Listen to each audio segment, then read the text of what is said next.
process of fundraising is not for the faint-hearted, but it's a necessary step to achieve what you want to do.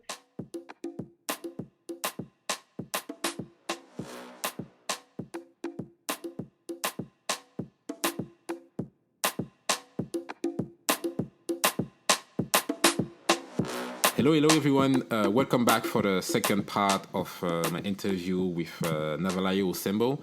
The first part we talked about Nava life, growing up in Kenya, boarding school, education, and her professional life before founding Enda. But now let's get into the meat of her job today. So Nava, we would love to know what was the origins of the idea? I would say it was just like a variety. It was like many events leading to each other, not that you just woke up and say, I'm building Enda. I had always had a keen interest in sports. Mm-hmm. When I came back I was doing my graduate school, I started having the idea of having a sports academy in Kenya. Mm-hmm. And I was essentially running it while I was in New York. And the whole idea was to basically give a sporting opportunity for children who are not necessarily in a situation where they were economically able to afford like professional coaching services. Mm-hmm. And that idea didn't work. But I happened to be in Nairobi talking about it in a group of people where I was just talking about the social impact of Kenya and sports and how we haven't taken advantage of that. And when I was talking about it, my now business partner and co-founder was in the crowd, and he came up and he was like, you actually asked very poignant questions about the social impact of Kenya and sports. And we started talking about running and how the Kenya is so great at running but hasn't really realized the benefit of that. Mm-hmm. And that basically led to, wow, if you are to really realize the benefit of running, it has to be an investment in running shoes. And that was when we both had that idea of, like, we had that realization that, you know what, how come there hasn't been any running shoes made in Kenya? And we decided to make them. Okay, that's interesting. So I like as you said, you've always been in sport. So it's not an idea that came out of an industry you had either no idea or no experience in. You actually know about sport and you like running. And I like what you mentioned about the social impact. You say sport opportunity for children, and then you get your co-founder and decided to build Enda itself. Can you talk about the first steps? Because I think a lot of people can have an idea like that, maybe talk with a friend or a family member, and then just stop the idea and don't do anything about it, right? What was the first step that you did after that conversation to actually say, okay, let's build it? What was the first question that you asked yourself, and what was the first thing that you did? The first question was actually about like my business partner, if he was the right person to do the business with. Mm-hmm. That was like to myself, because again, if you're deciding to build a business with someone, you have to be aligned in your mission and values. Mm-hmm. And once we had a chat and I really got to understand his mission, his ambitions, his drives, I realized like our hearts were in the same place. Mm-hmm. And that's when I was like, okay, this looks like someone who really understands the vision, and he understands why we have to do it in Kenya. And I'd say same for me, kind of just assessing, for me, am I like someone who he would want to do business with? Mm-hmm. And once that was established, we now started to look for a team that understood making shoes, because we didn't have that experience. And now we started looking for people online, on LinkedIn, on recommendations, just sending emails and saying you're looking for people with this skill set. Mm-hmm. And basically a lot of people shared our messages or recommended us to different people, and that's how we started chatting to a lot of people and eventually found someone to work with. That's interesting. I've watched a lot of videos around how you're supposed to start a company, and I like the fact that you mention the value and the mission of your co-founder before even starting the enterprise with him. I like that you don't mention what type of degree he has, or that didn't seem to be the priority. It was mostly around, does that person actually believe in the mission and want to do it? That's I think is really cool. It's a good learning that building a company, the degree doesn't matter much. It's more about the idea and the belief beside what people you work with. Exactly. Awesome. When you talk about recruiting and look at people who actually build that company, how did you reach out to them? Because I'm guessing at that point, you basically had no funding, right? Were you looking for people who were passionate that would like to build the company with you? Or were you already promising, salary or something like that? No, and I think that is also why it was so essential that we found the right person. Because if you are like thinking about money, not that money is bad, but our mission, our business has a social side to it. So we needed someone who understood why we were doing what we were doing. And that was more important than anything else, because whoever was coming in had to be aligned with the vision. And we did talk to a number of people. Some matched, some didn't. We talked to a lot of more people until we found the right person. But I would say ultimately it's just finding, we didn't have the money, and we were basically very clear upfront that this relationship is not going to be like give you X amount of money at the end of the month, but here is the dream and this is what we are building. So if you're coming to work with us, you're literally coming and buying into that dream. I see. Okay. When the first and the second person joined your team, were you still based in New York or were you back in Nairobi already? Oh no, I was based in New York. Like, I feel like a lot of it was a gradual process, right? Like even when we started Enda, it was more of just a lot of phone and Skype discussions and saying, okay, are we ready for this? Are we working on this? The move to go full-time to Enda happened probably like 2.5 years after we started the company. So it did take a lot of time to build, and it up to that point where we realized we needed significant time investment if this business was to work. I see. Okay, I see. What was the initial mission? Because I'm guessing at that point you are with your co-founder, maybe 2-3 person on your team. What exactly were you working towards? Did you have a very long-term mission that you broke down into like tactics, small goals that you will reach by the end of the quarter, the year? Yeah, like when we started, really, we were myself and my co-founder for the longest time. We literally just got people on board last year. For the longest time, it was just the two of us, but we had milestones like saying by the second half of the year, we should have a prototype. By the next half, we should have a go-to-market strategy. By the next half, we should start thinking about launching a Kickstarter campaign. By the next quarter, we should. So we had it wasn't like broken down to the T, but when we started out, but it was more of we knew what we wanted to achieve at certain times and we really went for it. Awesome. Yeah, which I think obviously is very helpful, not just to have a vision and have that dream, but actually lay down on paper the kind of steps and milestones, even to keep you on check, right? To make sure that you're not just talking. I'm guessing that those milestones were helpful into making sure you're actually making progress towards your mission. Yeah. Exactly, because if you don't have something to guide you in progress, you might be busy on the wrong things, and we needed to put our effort in where it needed to be. That's awesome. Okay, so you've done that. When was the very first moment that you registered the company administratively speaking? So first of all, did you do it in New York or in Nairobi? Where was it easier and why? We did it in New York first because A, I was there, and B, from an intellectual property perspective, we wanted our IP protected in the US because that's going to be our key market. So it was a matter of just time and location. Like I was in New York, I was not going to be in Kenya anytime soon, so we started with that. And it also made sense to protect the IP before we started doing anything else.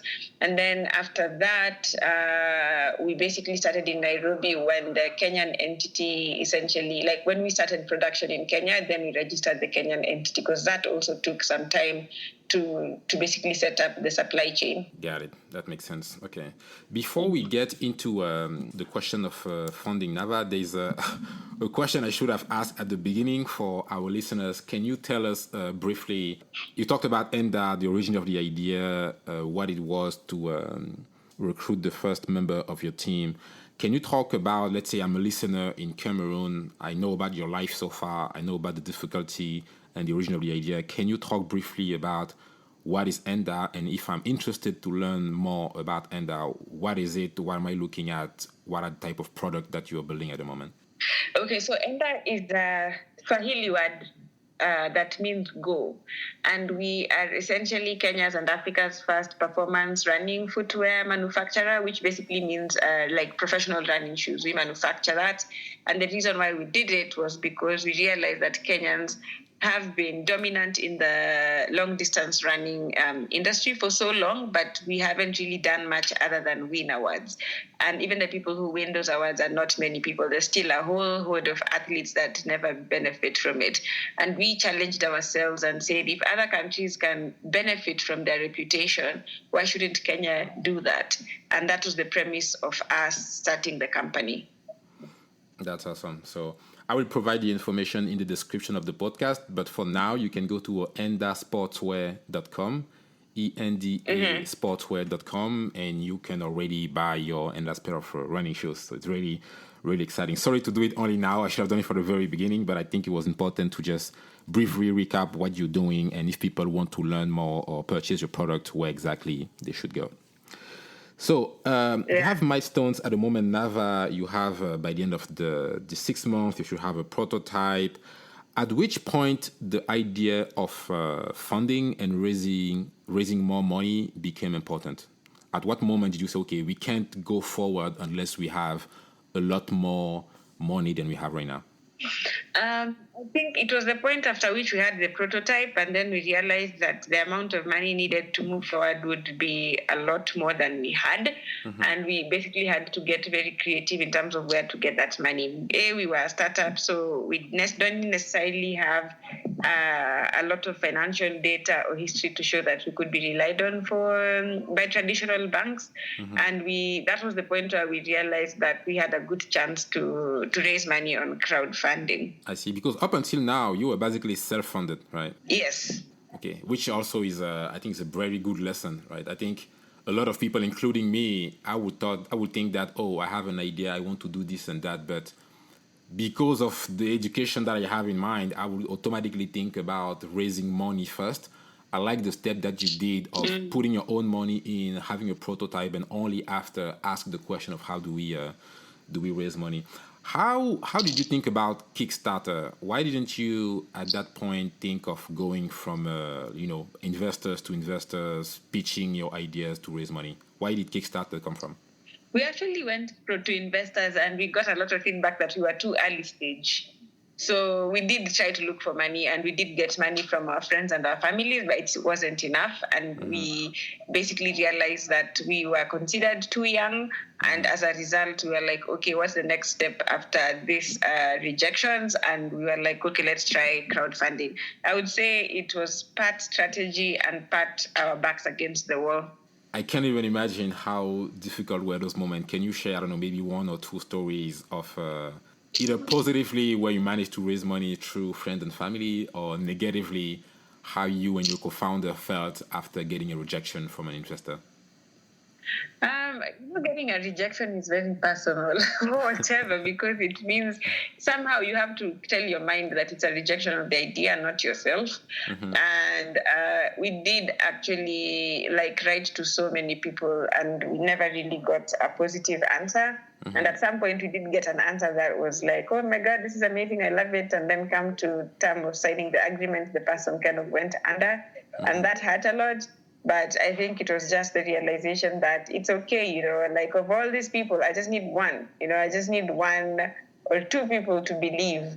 And I would say rejection, now that I'm a little bit more seasoned, not too much, I would say that I've kind of just learned that rejection is the name of the game, because ultimately it comes down to so many things, comes down to chemistry, it comes down to how they understand the industry or how they understand the financials, or if they like you at all. So there's just so many factors, and as you're running a business, you're better off spending time worried about how to improve your sales, for instance, as opposed to why people didn't like you. And of course, it's always great to look for feedback and say, is there a place where you think I could do better or work on? Some people gave us that feedback, some didn't. But I would say that the process of fundraising is not for the faint-hearted, but it's a necessary step to achieve what you want to do. So we just embraced it, and we did that for our friends and families. We pitched to them and told them what we wanted to do, and they got back to us. Some did invest, some didn't. And as I said, it was all part of rejection, and some accept. At least those who were able to fund us did help us to get a little bit ahead of the pack, to get to the prototype, which was the most important part of the process. Got it. Wow. I can't even imagine. Again, I read stories about how tough is fundraising, but at any point when you got all those no, the idea never left your mind, right? Because you could have said, this is an idea we really believe in. But after getting a specific amount of no, you could have said, you know what? Maybe this is not going to work. Let's just give up. What was it that made you and your co-founder, did you have a system to motivate each other where your beliefs strong enough that it is going to work out, not just with that person? What was that thing that will keep you going despite getting all of the no that you got at that point? I think it was the vision. Like, we knew we had a really big, audacious vision, and we knew that we just needed to make this vision a reality. So it was always moving towards the vision. If something works out, great. If it doesn't work out, move quickly. So I'd say the vision pretty much motivated us to keep going. I see. I think that's a good lesson for all of us, that as long as you have the vision, don't give up. Don't give up, definitely. Nava, a quick. I want to mention quickly your different campaigns that you did on Kickstarter. I don't want to mention specifically the amount, but I want to talk about the process. Right? You mentioned after getting some no's from investors, you realized that there were a different door to raise money, and that was a Kickstarter. And for those who don't know, Kickstarter is basically a website where you talk about an idea, a vision that you have. You can even present your prototype, and everyone, you and me, can just chip in and say, okay, I believe in what you do. Here is $50, here's $100. And with that money, depending on how much you give, you can even purchase the product at a discount of what the product will be when it will be released. So through that means you have both times that you did your campaigns, you have enough people believing in your ideas that both of your campaigns were successful. Can you talk about what it was running those campaigns? When did you start? The difficulties of the Kickstarter campaigns, and what happened after that? In Kenya, we have something called a harambe.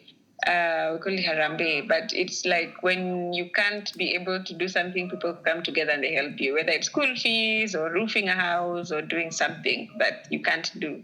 So I pretty much looked at Kickstarter from that perspective, because when you're asking people to come help you, you have to contact them in advance. You have to tell them what they're coming for. You have to tell them how much money you're planning to raise, so that people kind of come prepared. And then you have to get them to commit to come, so that you're not making food for 100 people and only 5 show up. So you have to get some sort of commitment. And I felt as though a Kickstarter campaign was a harambe just on steroids or on a digital platform. And the hard part really is to just gather the crowd and get them to believe in your vision. That took time, and just really contacting people. And I think the hard part was for myself. I'm a bit introverted, so having to force myself to literally be in front of a camera or write email to people asking for something, because sometimes you don't want to ask for things. You don't have your pride and say that I can do this by myself. But Kickstarter basically demolishes that spirit. It's like you have to go and ask for what you want. And that was difficult. And also just, there's the disappointment of where you think, oh, this person is my friend and I know they have money, I'm sure they'll chip in, and they don't chip in, or they chip in something so little, and you're like, wait, I thought they would give me more money. So it's also just the disappointments that come up with it. You kind of have expectations, but then on the flip side, there's also a lot of triumphs that come with it, like people who you haven't spoken to for the longest time, or people who you only met once, but clearly made an impression on them and they want to support you. Or even just the support we got, as our campaign was getting momentum, it just felt very surreal. So I would say it was hard to get started, but once we got that momentum, it really became a labor of love. It was just really nice to see the community support us. I see. Wow. I'm guessing the Kickstarter campaign, as you said, I imagine it takes about, I think, 2 or 3 months, right? When you create a Kickstarter campaign, there is a specific duration of time after which the campaign closes automatically, right? Yes. Usually you can choose. The first one we did was for 30 days. The second one we did a bit longer. It was for 45 days. I see. So yeah, that's basically it's in your mind for every single day in that duration. Like you woke up in the morning, you have to again update everyone on every social media possible, reach out to friends and family. Like how mentally exhaustive that was, and what was your support system to get you through that phase? Yeah, it was extremely mentally exhausting. Actually, I have a friend who just recently finished her Kickstarter campaign, and she was like, I was not prepared for the mental anguish that went into that project because you keep refreshing the page, you keep checking who's pledged, who hasn't. You need to keep checking and sending emails and updates. You need to, there's just a lot of stuff that needs to happen, and it can get very, very overwhelming. So in terms of support system, I think it was just basically I think it's just the vision, like we had a job to do. Yes, we are tired, but we have a job to do, like I would say that's resilience from Deloitte. Like there's work that needs to be done, work has to be finished. So kind of just like we got into this knowing that there's also that thing of, if you don't reach your goal, there are consequences for that. And just knowing that you cannot fail, you cannot fail at any cost. And because our dream was basically on the line, and that really motivated us to keep going even when we were tired. And also the whole progress, like the progress was motivating because you would sleep and wake up and you'd see it's moved a little bit. So it gives you motivation that whatever effort you put was like it resulted in something. So you have to put in more effort if you want to see the results. So there was that. And I think also just I cannot underestimate the presence of friends and families who just listened to us moan and complain and like still do it. But our friends and families have also been very, very supportive. I have to say I'm lucky in that perspective. My family is very supportive. That's awesome. That's really awesome. Glad to hear that. Thanks, Nava. Before we go to our third and final section, I would like to ask what is next right now for you and for Enda. Right, you did those two Kickstarter campaign. They worked both really well. You put a lot of time, a lot of effort and energy, so you were rewarded from what you put in. What is next now in terms of new products that we should be looking forward to, or even the social impact part of Enda? What is coming next? So it's more of we've just launched a new product. Actually, our second Kickstarter campaign closed like about a month ago. So for the longest time, we had one product. Now we have two products. We should be ready for delivery at the end of this year. So we just raised the money for that. So we are going to launch the new daily trainer. We are also launching apparel that's basically like T-shirts, and we're working on seeing if we can launch other parts. And right now we are working on a lifestyle shoe that is essentially more locally oriented, more locally sourced, and geared towards the Kenyan market to give them something beautiful from Enda that is also telling the story of Kenya's culture. Awesome. That's really exciting. I can't wait to see what the second product will look like, and for a fact I'll be your very first customer. And again, I encourage every of our listeners to check out endasportswear.com. Believe in the product, believe in the idea, check it out, and again, share the word if you can. Awesome. So yeah, thank you very much again for your time, Nava. I encourage our listener to follow us to listen to the third and final part of our discussion. So as a reminder, Nava is from Nairobi, Kenya.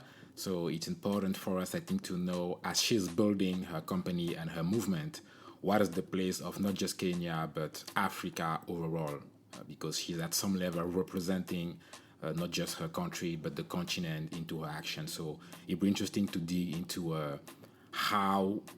what are the type of actions she is taking to, again, further improve and change the narrative of Africa in her action. So thank you very much again to every one of you for listening. Tala to you, and see you in the third and final part.